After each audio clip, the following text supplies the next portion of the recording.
ಇವತ್ತಿನ ಈ ವಿಡಿಯೋದಲ್ಲಿ ರಾಜ್ಯ ಒಕ್ಕಲಿಗರ ಸಂಘ ಕಡೆಯಿಂದ ವಾಕ್-ಇನ್ ಇಂಟರ್ವ್ಯೂ ನಡೀತಾ ಇದೆ.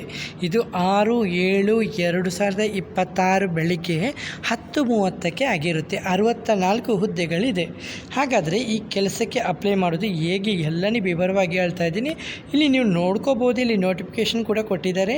ನೋಟಿಫಿಕೇಷನ್ ಕೂಡ ಇಲ್ಲಿ ಓದ್ಕೋಬೋದು, ಹೌದಲ್ವಾ? ನಮಸ್ಕಾರ ಸ್ನೇಹಿತರೆ, ಉದ್ಯೋಗ ಎಕ್ಸ್ಪ್ರೆಸ್ ಕರ್ನಾಟಕಕ್ಕೆ ಸ್ವಾಗತ.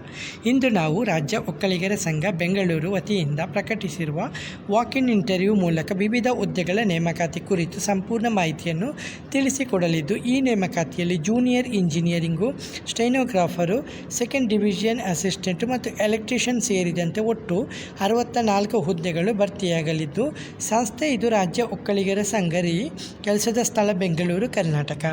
ನೇಮಕಾತಿ ವಿಧಾನ ನೇರ ಸಂದರ್ಶನವಾಗಿದ್ದು, ಪ್ರಮುಖ ದಿನಾಂಕ ಇದು ಅಧಿಸೂಚನೆ ದಿನಾಂಕ 22/5/2026ಗೆ ಕೊಟ್ಟಿದ್ದಾರೆ. ಸಂದರ್ಶನದ ದಿನಾಂಕ 6/7/2026 ಬೆಳಗ್ಗೆ 10:30ಕ್ಕೆ ನಡೀತಾ ಇದೆ. ಕೊನೆಯ ದಿನಾಂಕ ಇದು. ಈ ದಿನದಂದು ಇಂಟರ್ವ್ಯೂ ನಡೀತಾ ಇದೆ. ಸಂದರ್ಶನ ನಡೆಯುವ ಸ್ಥಳ ನೋಟ್ ಮಾಡ್ಕೊಳ್ಳಿ. ರಾಜ್ಯ ಒಕ್ಕಲಿಗರ ಸಂಘ, ಸಂಖ್ಯೆ 148, ಕೃಷ್ಣಾಜಿನ ರಸ್ತೆ, ವಿ ಪುರಂ, ಬೆಂಗಳೂರು 560004. ಹುದ್ದೆಗಳ ವಿವರ ಇಲ್ಲಿ. ಜೂನಿಯರ್ ಇಂಜಿನಿಯರಿಂಗ್ ಬೇಕಂತೆ, ಸಿವಿಲಲ್ಲಿ 5 ಹುದ್ದೆಗಳು ಖಾಲಿ ಇದ್ದು, ವಿದ್ಯಾರ್ಥಿ ಡಿಪ್ಲೊಮಾ ಅಥವಾ BE ಇನ್ ಸಿವಿಲ್ ಅಥವಾ BE ಅಭ್ಯರ್ಥಿಗಳಿಗೆ ಆದ್ಯತೆ ಕೊಡ್ತಾ ಇದ್ದಾರೆ. ಸ್ಟ್ರಕ್ಚರಲ್ ಇಂಜಿನಿಯರಿಂಗ್ಗೆ 1 ಹುದ್ದೆ ಇದೆ. ಆರ್ಕಿಟೆಕ್ಚರ್ ಇಂಜಿನಿಯರಿಂಗಲ್ಲಿ 1 ಹುದ್ದೆ ಇದೆ. ಹೆಚ್ಚಿನ ವಿದ್ಯಾರ್ಥಿ ಹೊಂದಿದವರಿಗೆ ಆದ್ಯತೆ ಕೊಡ್ತಾ ಇದ್ದಾರೆ.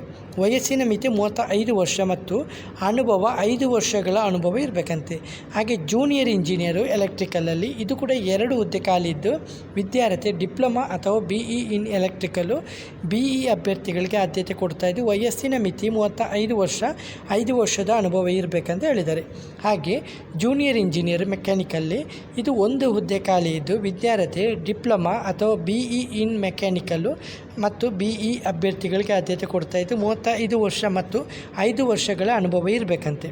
ಹಾಗೆ ಸ್ಟೆನೋಗ್ರಾಫರ್ಸು 3 ಹುದ್ದೆಗಳು ಖಾಲಿ ಇದ್ದು, ವಿದ್ಯಾರ್ಥಿಯಲ್ಲಿ ಪದವಿ ಹಾಗೂ ಸೀನಿಯರ್ ಕನ್ನಡ ಹಾಗೂ ಸೀನಿಯರ್ ಇಂಗ್ಲೀಷು, ಶಾರ್ಟ್ ಹ್ಯಾಂಡ್ ಜೊತೆಗೆ ಸೀನಿಯರ್ ಕನ್ನಡ ಮತ್ತು ಇಂಗ್ಲೀಷು ಟೈಪಿಂಗ್ ಇರಬೇಕು. ಅಥವಾ commercial practice diploma, senior Kannada ಹಾಗೂ senior English, shorthand typing ಅನುಭವ, ಬೇಸಿಕ್ ಕಂಪ್ಯೂಟರ್ ಕೋರ್ಸ್ ಸರ್ಟಿಫಿಕೇಟು ಇದ್ದರೂ ಕೂಡ ಆಗುತ್ತೆ. ವಯಸ್ಸಿನ ಮಿತಿ 35 ವರ್ಷ, ಅನುಭವದ ಅಗತ್ಯವಿಲ್ಲ ಇದಕ್ಕೆ. ಮತ್ತು ಸೆಕೆಂಡ್ ಡಿವಿಷನ್ ಅಸಿಸ್ಟೆಂಟು ಇದು ಖಾಲಿ ಹುದ್ದೆ 40 ಹುದ್ದೆಗಳು. ವಿದ್ಯಾರ್ಥಿ ಯಾವುದೇ ಪದವಿ ಮತ್ತು ಬೇಸಿಕ್ ಕಂಪ್ಯೂಟರ್ ಸರ್ಟಿಫಿಕೇಟ್ ಕಡ್ಡಾಯ ಮತ್ತು ವಯೋಮಿತಿ 35 ವರ್ಷ, 5 ವರ್ಷದ ಅನುಭವ ಇರಬೇಕಂತೆ. ಹಾಗೆ ಎಲೆಕ್ಟ್ರಿಷಿಯನ್ 4 ಹುದ್ದೆ ಖಾಲಿದೆ. ವಿದ್ಯಾರ್ಥಿ ITI ಎಲೆಕ್ಟ್ರಿಕಲಲ್ಲಿ ವಯಸ್ಸಿನ ಮಿತಿ 30 ವರ್ಷ ಮತ್ತು 5 ವರ್ಷದ ಅನುಭವ ಇರಬೇಕು. ಹಾಗೆ ಎಲೆಕ್ಟ್ರಿಷಿಯನ್ ಹೆಲ್ಪರು 2 ಹುದ್ದೆಗಳು. ಇದಕ್ಕೆ ವಿದ್ಯಾರ್ಥಿ SLC ಮತ್ತು ITI ಇದ್ದರೆ ಆದ್ಯತೆ ಕೊಡ್ತಾ ಇದ್ದಾರೆ. ವಯಸ್ಸಿನ ಮಿತಿ 30 ವರ್ಷ ಮತ್ತು 5 ವರ್ಷಗಳ ಅನುಭವ ಇರಬೇಕಂತೆ. ಮತ್ತು ಪ್ಲಂಬರ್ ಬೇಕು, ಖಾಲಿ ಹುದ್ದೆಗಳು 5, ವಿದ್ಯಾರ್ಥಿ ITI ಆಗಿರಬೇಕು ಮತ್ತು ವಯೋಮಿತಿ 30 ಮತ್ತು 5 ವರ್ಷಗಳ ಅನುಭವ. ಹಾಗೆ ಕಾರ್ಪೆಂಟ್ರಲ್ಲಿ 2 ಹುದ್ದೆಗಳು. ವಿದ್ಯಾರ್ಥಿ ITI ಮತ್ತು ವಯಸ್ಸಿನ ಮಿತಿ 30 ಮತ್ತು ಅನುಭವ 5 ವರ್ಷಗಳ ಅನುಭವ.